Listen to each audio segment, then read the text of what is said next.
Dr. Gale Burstein. I'm the Erie County Department of Health Commissioner. I'm also a pediatrician, a clinical pediatric professor at Jacobs School of Medicine and Biomedical Science.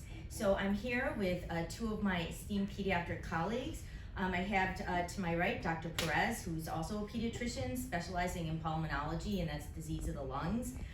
He is chief of the Division of Pediatric Pulmonology and Sleep Medicine at the UBMD Pediatrics and Department of Pediatrics at the Jacobs School of Medicine, Biomedical Science, and medical director of the Lung Center at Oishei Children's Hospital, and a clinical associate professor at the Department of Pediatrics at the University of Buffalo. And to my left is Dr. Archer, also a pediatrician colleague, the interim chief of general pediatrics and the medical director of the Oishei Children's Hospital Primary Care.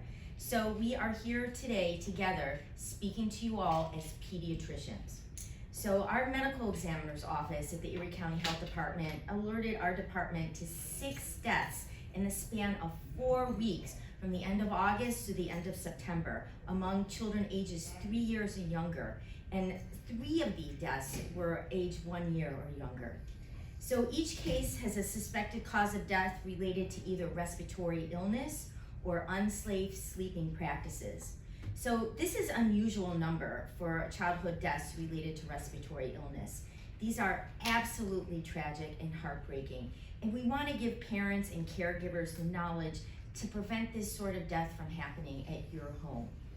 So October is also Safe Sleep Month, and as the weather turns colder, and it will turn colder very soon, we have some safety recommendations later on in this press conference to help people create a safe sleeping space for your infant at home. So prevention starts with every single person who spends time with an infant. Parents, grandparents, babysitters, neighbors, occasional caregivers like older siblings all need to know the signs of respiratory distress in young children, which can appear very differently than compared to adults, and we all need to be ready to act if we see those signs. So I am going to turn it over now to Dr. Perez just to talk specifically about signs of respiratory distress in young children and to share with us what he's seeing in Oishei Children's Hospital.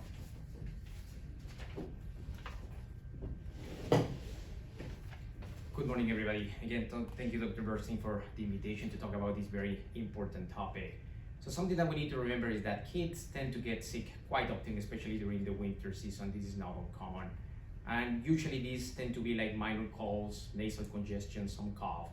But these colds can turn badly very quickly, especially in young kids, particularly the ones under 1 year of age, and those that might have a disorder or comorbidities, like kids that are born premature, or they might have an underlying condition.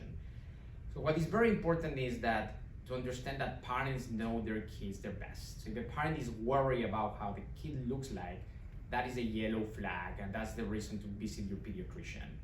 There are some signs or symptoms we always recommend parents to look for.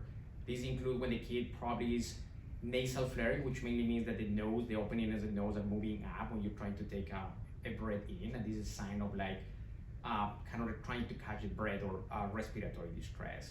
The other sign that we look for is when the ribs in between, the skin in between the ribs sunken in, is called retractions. Or when you see a baby that might be bobbing their head up and down and is using extra muscles to breathe. Also, when kids might have some wheezing on the chest, or they might have some stridor or a grunting nose that is telling you that they are using accessory muscles to breathe, so they're running into trouble. Kids usually want to play and they are active, so you see a kid that is very tired, is not waking up. Maybe you have a little bit of fever, you give them Tylenol, but after the Tylenol they don't recover, they seem to be tired, they are not drinking, they are not wearing diapers. All of those are signs of alarm that would prompt a visit to the pediatrician. So the first line of defense is always your pediatrician. So don't hesitate to take your kid to your primary care physician, pediatrician, or family physician. There are other signs that should prompt an ED visit, so an immediate call to EMS or 911. If you see a kid that's very limp, or they have the lips blue, that's a sign that there's not enough oxygen going through the body, and that's a reason to call 911 or get a kid to the emergency room. We've been seeing an uptake of respiratory infections at Oishei Children's Hospital over the last 2 or 3 weeks. This is after the school started. There are several viruses. Right now, the virus that we're seeing most commonly is called rhinovirus, which is kind of like the common cold virus. There's a variety of kids. There are some kids that they just end up in the emergency room, but we also see kids in the intensive care unit or in the hospital that they need significant support or just oxygen. So again, just to summarize, what is very important is that anybody taking care of the kid should know these signs. Sometimes parents leave a kid with a grandparent or with younger children to take care of them, either you're running an errand or going to the grocery store. So just make sure that they are aware of all of these signs and make sure that again you contact your pediatrician. Do not hesitate to contact your pediatrician. By looking for the right medical care, a lot of times we can avoid an emergency room visit, or we can avoid an emergency room or hospitalization in the intensive care unit. And I'm just getting back again to Dr. Archer. Dr. Perez, thank you, and Dr. Burstein, thank you for the opportunity to address everybody. Good morning, all. October is Safe Sleep Month, and that's something that is on the minds of all pediatricians. We want to make sure that all of our kids are getting a good night's sleep, all our parents are. But we also want to remind people that we want their kids to sleep safely, especially their infants. And every parent and expectant parent should follow these recommendations that we have. They come from the American Academy of Pediatrics, are endorsed by almost every pediatrician we run into. And we expect parents to trust their pediatricians. You know your child, but your pediatrician knows the medicine. And between the two of y'all, you'll be able to make important, informed decisions about your child's health. And we keep it simple. We want to just follow the ABCs of safe sleep for children. Keep the kid alone, on their back, in a crib. What does that mean? Sleeping alone means no blankets, no pillows, no toys. It's great to have them, but they don't need to be in the crib with the baby. Wrap them in a wearable blanket like those Halo sleepers and keep the room temperature reasonable. 68 to 70 works out very nicely. On their back to sleep. Always place their infants on their back to sleep. Caregivers and grandparents may not be familiar with this practice. A lot of cultures, this might not be familiar to them, but all the evidence shows that putting the child on their back to sleep is the safest way to do it, okay? Insist that your child be placed on their back to sleep. Just insist on that. If an infant falls asleep in a swing or on some soft surface, move the baby to a firm sleep surface, okay? On their back as soon as it is practical. Okay? And sleep in a safe crib. Cribs should meet the current safety standards. Mattress should be firm. Okay? Fit in the crib with no gaps. And you want to make sure that mattress cover is fitted as well. Okay? And the most important thing, and I can't stress this enough, the most controllable risk factor that we can have is smoking. We want you to stop smoking or reduce your smoking and if possible quit smoking entirely. This will reduce your child's risk of sudden unexpected infant death. No one should smoke in your home or around the baby. We want to get that information out. And when you have any questions, follow up with your pediatrician, a trusted voice that you know. Okay? Thank you very much for that time, and I want to turn things back to Dr. Burstein. Thank you.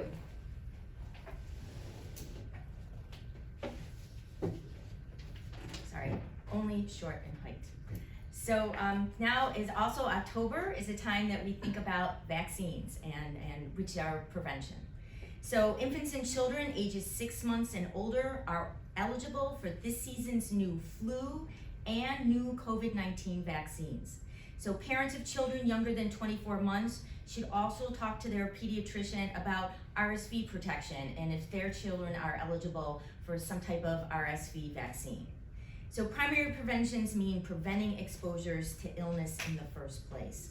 So any adult and children who spends time with the young infants, especially if they've not yet been immunized, really needs to get up to date with those immunizations, just to reduce the risk of transmission of a virus that could be deadly to a very young child with very, very small airways.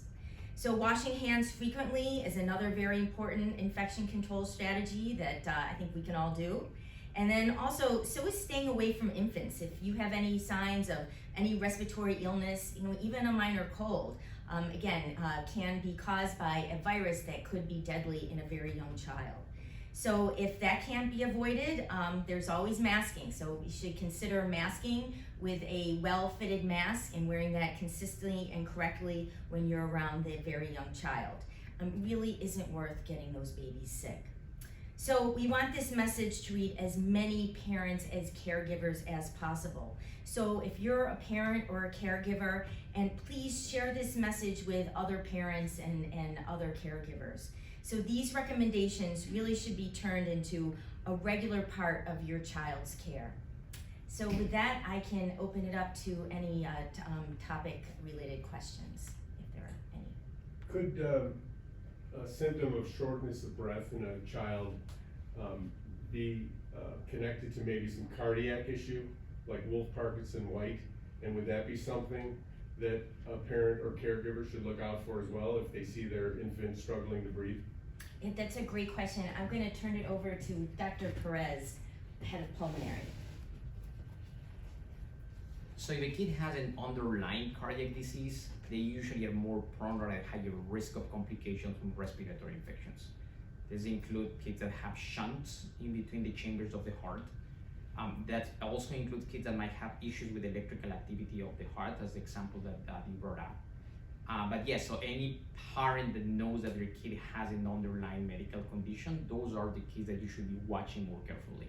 And then you need to contact your primary care physician, or if you're already under the care of a cardiologist, contact your cardiologist, or you're under the care of a pulmonologist, contact your pulmonologist. There is a population of kids that they might not know that they have a condition, so that's what we would like to reinforce parents looking into for all of the signs that we talk about, like any kid that is limp, blue in the lips, they are not eating, they are not drinking, they're not wearing diapers, or they have signs of respiratory distress, they need to be seen. Don't wait too long. If you wait too long, that is the case when kids often end up in the emergency room, or they might end up in the ICU with respiratory failure. Thanks. Anything else? How important is it to have a baby monitor to kind of, as your kid's sleeping, to, I guess, to know if everything's okay? That is a great question for Dr. Archer. That is indeed a great question. I think nothing is more important to parents than peace of mind, and having that baby monitor is never going to be a bad thing to have on hand. I think it's good to give people that sense, not so that I can say, oh, everything's completely fine, but it does give me that sense that I'm preparing this room for this child to be completely safe when they are sleeping. I think it's a good idea to have that monitor. We can have it where it hooks up to your phone, where you can have it at work with you, so you can have an idea of what's going on with your child when they're sleeping. The most important thing you have to do, though, is monitor your monitor. You can't just set it and forget it. You need to pay attention to what's going on with that monitor and not just leave that as the only thing that allows you to be on guard for your child's care and safety. I think they're a good idea, not a problem. Thank you. Anything else? All right, well, thank you very much for joining us this morning and sharing the message about safe sleep and looking for signs and symptoms of respiratory distress and taking action on very young children. Thanks.